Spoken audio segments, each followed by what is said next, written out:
வணக்கம். இது நமது உலகம் சேனல் நேயர்களுக்கு வேங்கடம் ராம்நாராயணன் அன்பு கலந்த வணக்கங்கள். இன்று நமது அழைப்பை ஏற்று இங்கு வந்திருக்கும் திரு கேன்ஸ் அவர்களுக்கு வணக்கம். அங்கு பாராளுமன்ற தேர்தல் அதை பற்றி விவாதிப்பதற்கு வந்திருக்கும் உங்களுக்கு என்னுடைய மனமார்ந்த நன்றிகள். என்ன ஐடியா வச்சிருக்கீங்க? நீங்க இருக்கக்கூடிய இடம் வேளச்சேரி, தென் சென்னை பாராளுமன்றத்தில் வருது. இந்த தென் சென்னை பாராளுமன்ற தொகுதியில யாரை வேட்பாளராக பிஜேபி நிறுத்துது? என்ன ரீசன் பிஹைண்ட்?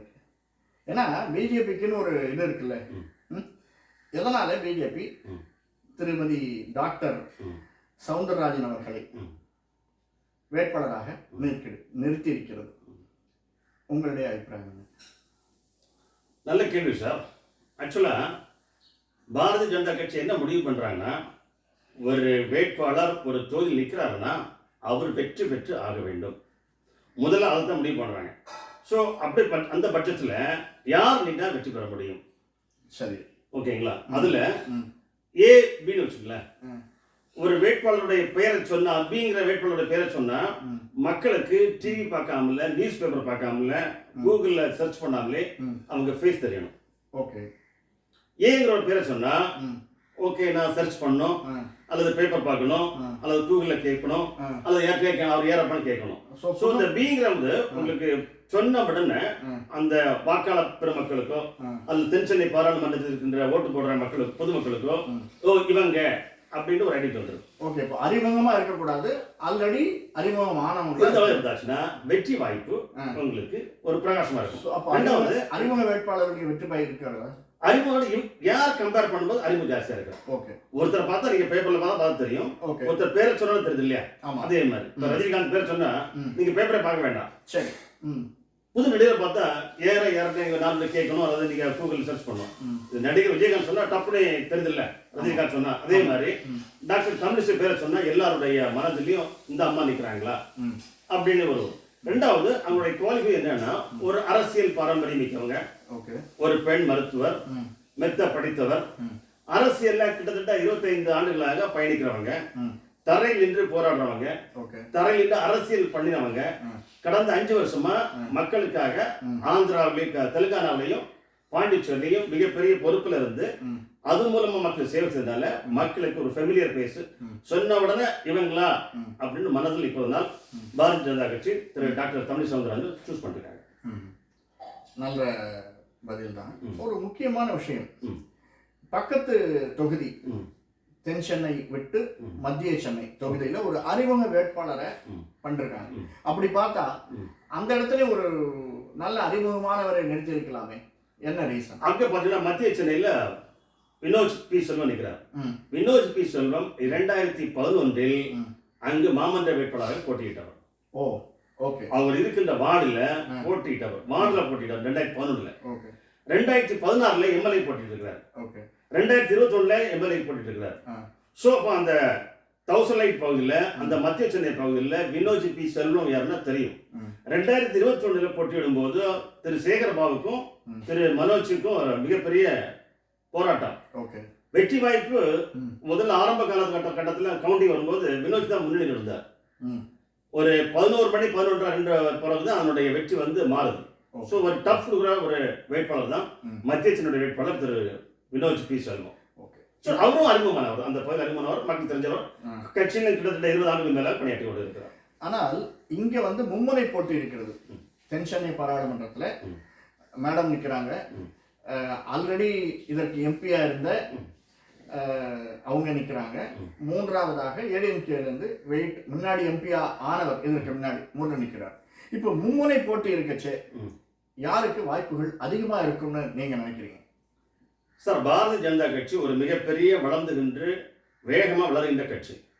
சென்னையில் 3 பாராளுமன்றத்திலே பாரதிய ஜனதா கட்சி நேரடியாகவே போட்டியிடுகிறது. வட சென்னையிலையும் 3 வேட்பாளர்கள், 1 பாரதிய ஜனதா தாமரை, 2 உதயசூரியன், 3 இரட்டையிலை. அதே மாதிரி மத்திய சென்னையில் பாஜக, சூரியன், அதுக்கப்புறம் 3வது வச்சு வேற கட்சி போடுறாங்க. ஆனா தென் சென்னையில தாமரை, சூரியன், இரட்டையிலை. நீங்க சொன்னது மாதிரி தமிழச்சி தங்கப்பாண்டியன், திமுகவுடைய வேட்பாளர் தமிழச்சி தங்கப்பாண்டியன் சிட்டிங் எம்பி. ஆமாம். ஜெயபரதன், ஏடிஎம்கே ஜெயபரதன் இரட்டை இல்லை, முன்னாள் எம்பி, இதே பாராளுமன்றத்தில் வெற்றி பெற்றவர். இவர்கள் ரெண்டுமே ஜாம்புவான்கள். அந்த ஜாம்புவானை மீறி இவங்க யார் என்றால் முன்னாள் கவர்னர். இவரெல்லாம் சிட்டி எம்பி, அவர்கள் முன்னாள் எம்பி, இந்த அம்மையார் முன்னாள் கவர்னர். சோ இவங்களுக்கு போட்டியாக 3 முறை சேர்ந்து போட்டிடும்போது பாரதிய ஜனதா கட்சிக்கு வெற்றி வாய்ப்பு ஜாஸ்தியா இருக்கு. ஒரு சின்ன இது இடைமறித்த கேள்வி ஒன்று. இப்போ தமிழச்சி தங்கபாண்டியன்னு சொன்னீங்க, இந்த 5 வருடத்துல அவங்க என்ன செய்யல, இப்போ இவங்க புதுசா வரேன்னு சொல்லிருக்காங்க இல்லையா டாக்டர் தமிழிசை சவுந்தரராஜன், இவங்க என்ன செய்யலன்னு சொல்லிருக்காங்க தொகுதிக்கு? சார் நீங்க அந்த மைனஸ் இந்த plus. Okay, doctor Tamilisai Soundararajan ஒரு கவர்னர் தாங்க. ஆமா. நம்ம தென் சென்னையில வாழ்ந்து கொண்டிருக்கிறோம். நான் வேளச்சேரியில வாழ்ந்து கொண்டிருக்கிறேன். தென் சென்னை பாராளுமன்றத்துக்கு உட்பட்டு கிட்டத்தட்ட 6 எம்எல்ஏ இருக்கிறாங்க. 6 எம்எல்ஏல 5 எம்எல்ஏ டிஎம்கே, 1 எம்எல்ஏ காங்கிரஸ்.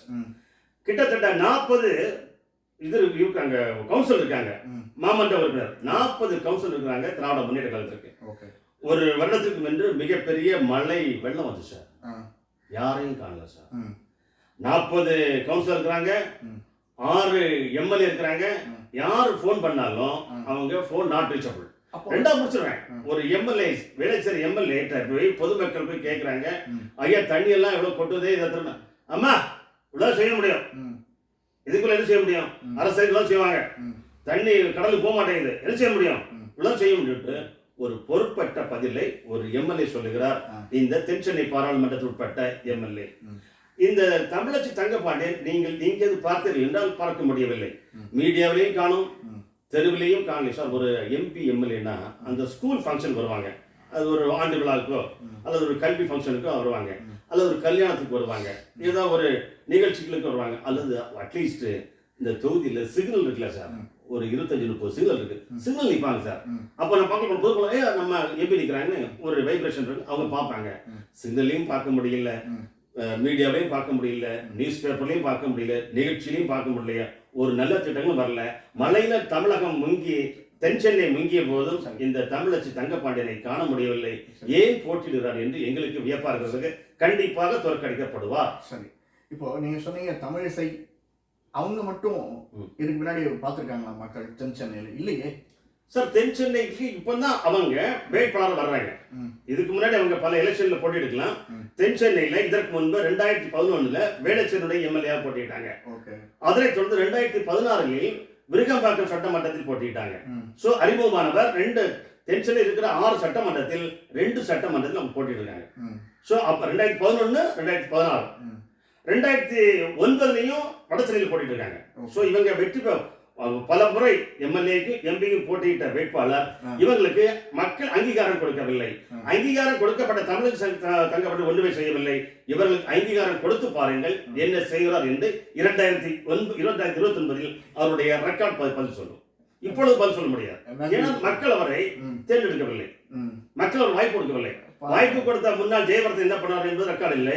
இதற்கு முன்பு வாய்ப்பு சிட்டி எம்பி தமிழச்சி தங்கப்பட்டினுடைய ரெக்கார்டு இல்லை.